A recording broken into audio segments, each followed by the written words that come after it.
Bow down before my psycho power. Welcome back to the channel, everyone. Today we have a lot to talk about, so I'm just going to dive right in. Subscribe to the channel, follow me on Twitch, Twitter, TikTok. All those links are down below in the description.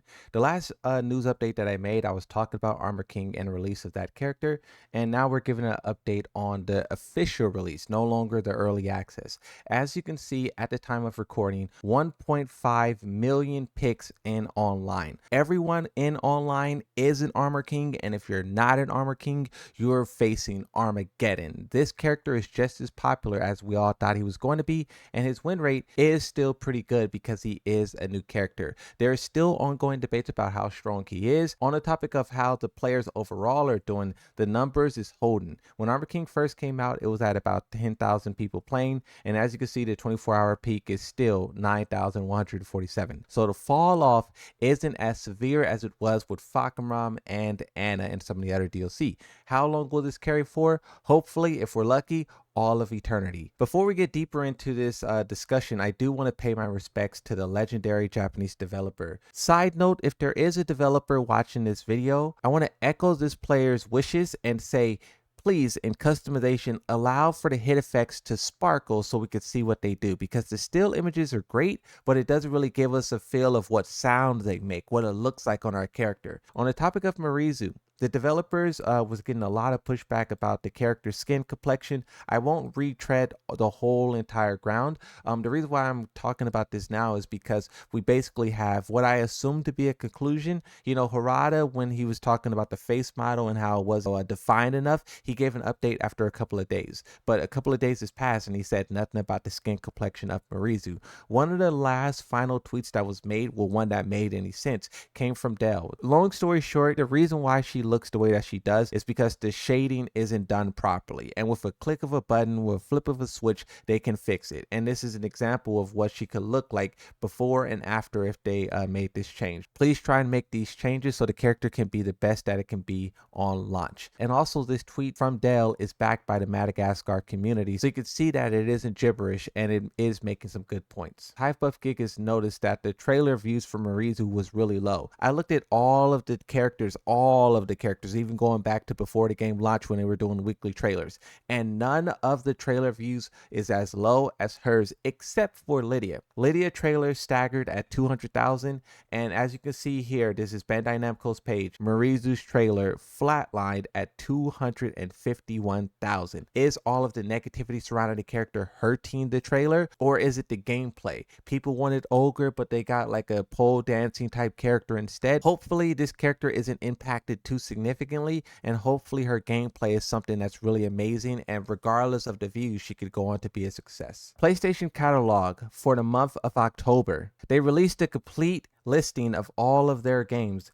and one of the games there, here's the PlayStation blog, I'm not going to read all of this stuff, but one of the games there, for those of you guys who missed the original announcement, is Tekken 3. Experience Tekken 3, originally released on PlayStation, enhanced with up rendering, rewind, quick save, and custom video filters. It also goes on to give you a little summary of the game, Tekken 3, Ogre. It also talks about all the modes that it's going to have, arcade versus team battle. For those of you who never played team battle before, here's your opportunity to go back and experience, so you can decide whether or not you want to jump on the team battle hype train or ignore it. On a side note, you have a very important thing that happened. This is a tweet that I was tagged in, and I'll go ahead and read it for you guys. As someone who cares deeply about competition in Oceania Tekken scene, I feel it's important to bring attention to something that's been affecting a lot of players. There's a serious integrity issue in Tekken 8 TWT's Oceania region, particularly involving Guam, tags all of the developers. Evidence suggests that Allider may be benefiting from irregular tournament reporting hosted by Guam Esports Federation, which creates an unfair advantage on the regional leaderboards. Unfortunately, members of the community have previously raised these concerns with Bandai Namco, but with no clear resolution. This feels like the best way for the community's voices to be heard. Also, I want to be clear that if there's verifiable evidence that disproves any of this, I genuinely welcome correction. Guam Esports Federation on Instagram appears to be hosting numerous tournaments throughout the past 2 years to support Alidar's run for first place on the Oceania leaderboards. In 2024, Alidar placed first on the leaderboard, allowing him to be flown overseas to participate in the LCQ. Bandai Namco hasn't responded to this tweet just yet, but if what this person is saying is true, they have to 1. Disqualify this person from ever competing ever again, because this is a serious attack against the LCQ, the regional leaderboards, and just the whole entire competitive integrity of the TWT. If this person and his organization is found guilty, which they need to be found guilty first,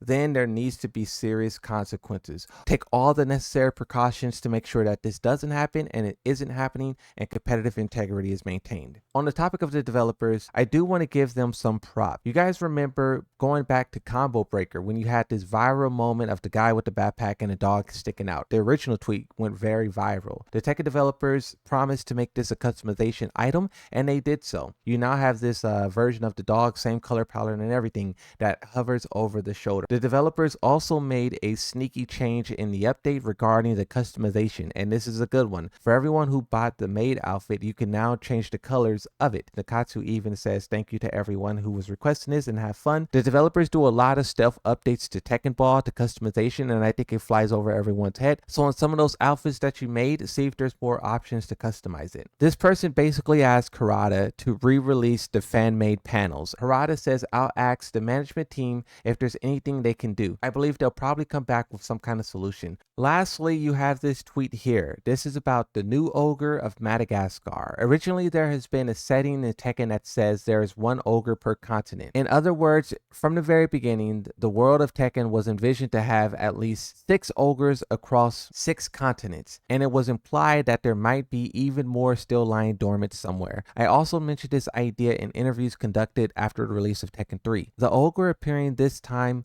is one of the several that has been dormant on the island of Madagascar. Unlike Ogre that appeared in Meiko, this one is a legendary being reserved as a guardian deity, said to have once driven away invaders from the island. Important thing to note is that the Ogre of Tekken 3, the Central America Ogre, the Meiko Ogre, they're all the same ogres. That Ogre is a attacker. That Ogre is an invader. That Ogre attacks, kills, steals power, and we don't know what the plan is. This other Ogre from Madagascar is a protector, a defender. We don't know what the full role of this new Ogre that died and was reborn inside Miaru Zu will be, but hopefully it expands on the world of Tekken and gives us more answers. Tekken has been throwing question after question after question, and players are begging, hoping, wishing for the answer. On the topic of players wanting more story, there was just this fake leak that went kind of viral where a Asuka Kazama fan account posted a Asuka Kazama journal entry, was claiming that it to be real. One of the image here is from Photoshop, and they simply turned off the player 2 character and they activated heat, so it has this kind of cinematic look to it, so there's some trickery with the camera. Also, some other things that I noted about this is 1, this account often shares Asuka photoshops on the Sanctum stage, so this leak falls in line with some of their original posts. And then 3, the text, the journal entry itself is full of typos and slang, and that's not what Tekken does. And then 4, the journal entry itself, what it's saying doesn't line up with Tekken 8. But this going viral the way that it did shows how the players are hungry for more, and with Miaru Zu, the new Ogre, and all of these other things, they have the potential to do it. Whether that's a trailer at Game Awards or sometime during Season 3, players want more story.